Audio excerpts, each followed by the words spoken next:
What's going on, everybody? It's Joel here, and today we're going to be doing the review of the Inov-8 F-Fly. All right, so I've been using the F-Flies for probably about 5 or 6 months now, kind of off and on as I was reviewing other shoes, and that's why it took so long for me to do the review on it. It was something that I used a lot early on, but as I kind of figured it out more, it made me not want to use it quite as much. I think they're still good shoes. They're just a little bit more specialized in what you would use them for than the previous models, and this shoe is kind of like a direct descendant from the 195, more recently the 245 or the 235 before that, and it still retains a lot of the qualities of those shoes. It's still a lightweight, minimalist style training shoe, but this year more than ever, it's more in, I guess, the minimal running shoe direction than a more like minimal training shoe, and I'll get back to that. But first off, let's talk about the upper of the F-Flies. So we have a no-sew, pretty much single piece engineered mesh upper. It's very lightweight, it's flexible, super breathable, very comfortable to wear. Holds up okay. Not the best, but we'll talk about that when we get to rope climbs. On top of the upper, around the ridges of it, you have some TPU overlays, and then that extends to the medial side, but the medial side doesn't cover the toe area. Around the heel part of the shoe, those overlays are a little bit taller, and you've got the Inov-8 logo in the back. So for the eye stays on this shoe, you have the typical like Inov-8 stripes, and they extend from like the lateral and medial sides of the shoe all throughout the side of the shoe, and then end up where you lace the laces through, and that provides more structure in that area to give you a customized fit when you lace your shoes up. The laces are actually just a real thin flat lace that I am indifferent on. Sometimes I have issues with them, sometimes I don't. So I guess that's kind of a win overall. At least they're not that bad. The tongue on this shoe is a mesh material. It's padded. It is gusseted on the sides. It wants to stay in place. It's comfortable. Can't complain about that either. It's basically like the same material as the rest of the upper. It's very comfortable. Around the heel area of the shoe, we've got no kind of external heel counter. There is something built in there, but the heel part can kind of get smashed down if you're like me and you just like to slip your shoes on. The ankle collar on the shoe is very light in padding, so if that's something that you're looking for with a minimal style shoe, then you'll probably like the cut around the ankle here. If you're somebody that needs a little bit more ankle support, then that might not be for you.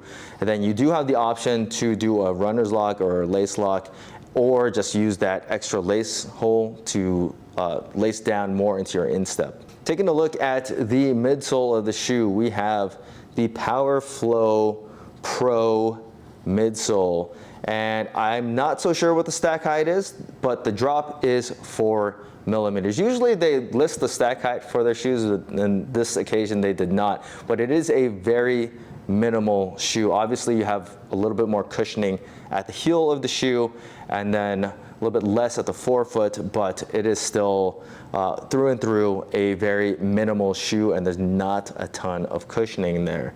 The outsole is a full-length rubber outsole, and we have a lot of the same legacy Inov-8 features, like we have the Metaflex grooves at the forefoot, you have the fascia band in the midfoot, and then on this shoe you do have the raised sidewalls for rope protection that Inov-8 calls Rope Tech. So that actually works pretty good in terms of durability. I was expecting to burn through that area of the shoe when I was doing my rope climbs, but it actually protected the shoe in that area very well. Grip going up the rope was just okay. You still have to work the rope around your foot a little bit more than some of the better rope climbing shoes that kind of just snap onto the rope. But on the flip side, descending down the rope is very smooth because you can just feed the rope through your feet and go down the rope. Now, when it comes to rope climb durability, that's kind of, I'm on the fence about that. So the upper, at least on the right side, seems to be wearing down where the rope makes contact with the mesh. And it's not bad right now. I only did 10 rope climbs in this shoe, but it looks like it's pulling, and through a little bit of time, that will probably end up burning through the side of the shoe. And then on my left shoe, where I'm not really making a ton of contact on the rope, but I'm using to guide the rope through when I'm doing my descent, the midsole came off of the upper. So it's just a little bit there, but I mean, any more than 10 rope climbs now, and I'm pretty sure that's gonna pull off now that it's already started to come undone. So you can do rope climbs in these shoes, and they're okay for rope climbs in these shoes, but I would not recommend doing rope climbs in these shoes. Only save it for if you're in a pinch and you really need to do rope climbs. Otherwise, get some other shoes if you want to do rope climbs. Something that I've always liked with, I guess, this line of shoes is the fact that they are always really lightweight, and that's no different with the F-Flies. I got a men's size 10.5 in at 8.6 ounces. That's very light for a training shoe. That's light for a running shoe. So that is probably the best feature about this shoe. Now, taking a look at the insole. This is one of the new features of the F-Flies and the Bear XF, and I'm pretty sure it's going to be on a bunch of their shoes.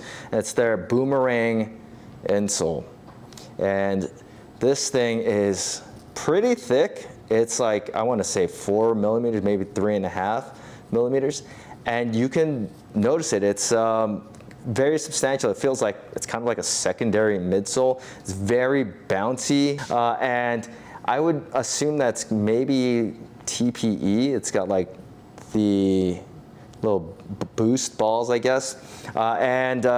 This thing is very comfortable, and it absorbs the impact very well. It's very like bouncy and springy feeling. And it's kind of like a double-edged sword. So on one end, it's very comfortable and it's very good to run in and do body weight movements in. On the other end of the spectrum, it's a little bit too like bouncy for certain like stability movements and lifting. And we'll talk more about that when we get to the respective sections, but just know that this is good and bad. And of course, since it's removable, you can just swap it out if you didn't like it. All right, so when it comes to sizing your F-Flies, this is kind of a mixed bag. Since I've had these shoes for a while, I've heard certain opposing opinions on how they fit. For me, they fit similar to my other 10.5 training shoes, like my Rads, my Strike Movements, my more recently CXT2s, Nano 14s are all a size 10.5, and I got the F-Flies in at 10.5, and they fit pretty much like right on the money, maybe a little bit shorter than some of the other models, but like right for me, like right on the money. There's really no extra space for me with the shoe in a 10.5. People that I've heard from are saying that they fit smaller than previous Inov-8 shoes, and I would say that that's probably accurate, because up until pretty much this model, I've worn a size 10, and I can still get into my size 10s, but I prefer to go to a 10.5 just for a little bit more space, a little bit more width. So in relation to previous Inov-8 models, it's probably a little bit smaller, but as far as current sizing goes, I would size it like and pretty much any of your other training shoes. Pretty much everything I wear right now is a 10.5, and these fit me in a size 10.5. On the flip side, these are a lot wider than any Inov-8 shoes have ever been. This is actually what I consider a wide shoe. It's got a nice anatomical toe box.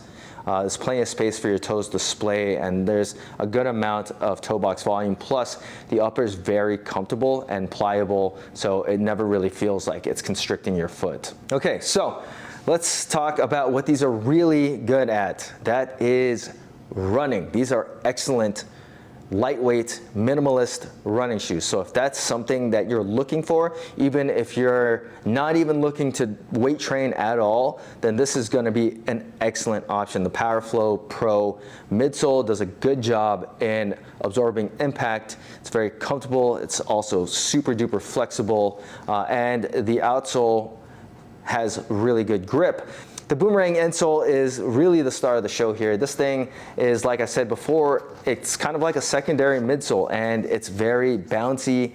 It's maybe a little bit too reactive for lifting, but that works for running very well. So it just bounces you into the next step, bounces you into a next step. When you're doing body weight movements like burpees, it wants to kick you back up onto your feet. It's really enjoyable to use these shoes for your lighter weight stuff, your body weight agility workouts. I would say that these would be good for up to like 5K, and I'd still be comfortable in them. Despite them not really having a ton of foam, they're still very light.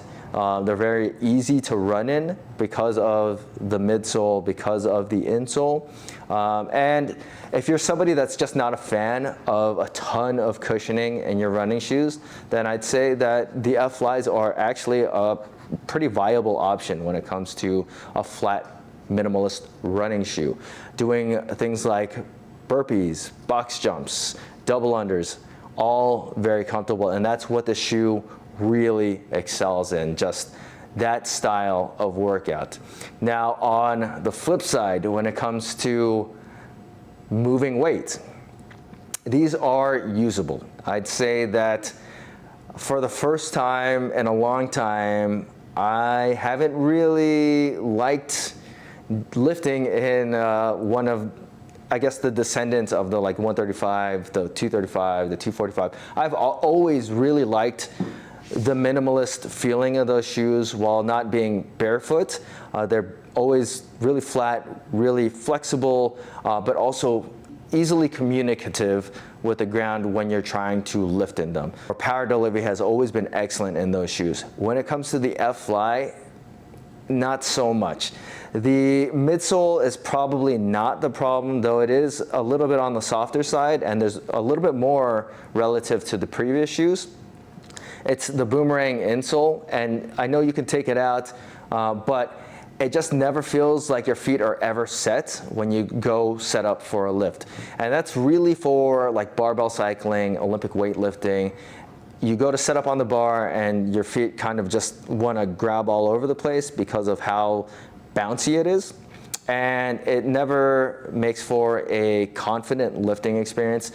Anything that requires you to balance is kind of an issue with this shoe. So I was doing overhead squats and I didn't feel like I was ever really set. So I felt like I had to do more work for weights that I could have easily handled in a more stable shoe. Now, you kind of have to like weigh out the trade-offs. Like if you have a workout like Nancy that's 5 rounds of a 400-meter run and 15 overhead squats, you have something that's much better for the 400-meter run, which is something that I would personally have an issue with, but then it is gonna require you to stabilize a little bit more or put more work into stabilizing for the overhead squat. And for me, 95 pounds isn't really gonna be heavy, and for most people I don't think it's gonna be all that heavy, but it will be more distracting compared to something that is more on the stable side. Now this can all be remedied if you just take out the insole, swap it with something else, but I'm reviewing the shoe as it is, and the way that it is it's not my favorite for more dynamic lifts or something that requires more balance. Now when it comes to like slower lifts, it's not as big a deal. Like back squats are not as hard to do in these shoes because you're pretty much walking into place and then you're set, and it requires not much more than just pushing into the ground. Same thing goes with front squats, deadlifts, same thing. So if that's all you're doing with these and then you want something that you can run in, then I think these are gonna be fine. It's really only when it comes to like Olympic weightlifting or when you have to balance weight overhead. All right, so the F-Flies retail for $130. This is what I would consider a hybrid shoe. The needle has been moved more towards the running side, a little bit less off the lifting side. So if you're somebody that just wanted a lightweight, more runnable shoe, and you have shoes to do your lifts in, then I think the F-Flies are gonna be worth the $130. Now, if you're comparing this to some of the other options on the stability side that are also okay to run in, for CrossFit, I think that those are gonna be the better shoes, like something like the Born Primitive Savage 1, the Strike Movement Haze, which is way more on the stable side, and then even the Noble Drive, I didn't have as many issues lifting in, but I still was able to run in them just fine. And I think that stacking all the shoes up, I would probably go with any of those other shoes over the F-Flies, just because I think they fit my style of training a little bit more. I do like the minimalist approach of the F-Flies, and I've always liked that style of shoe from Inov-8. It's just this year, it's maybe a little bit too unstable for me in comparison to the previous years. And I'll probably continue to use the F-Flies. I'll probably just take out the insole because I'm just not really that big a fan of it when I'm doing my lifts. And I'll just swap in one of just the normal ones, and I'll just move it back in when I go and do like a running, more body weight, plyo-based workout. So if you guys have any questions about the F-Flies, feel free to leave them in the comment section. And as always, guys, please hit that like button, subscribe, and thanks for watching.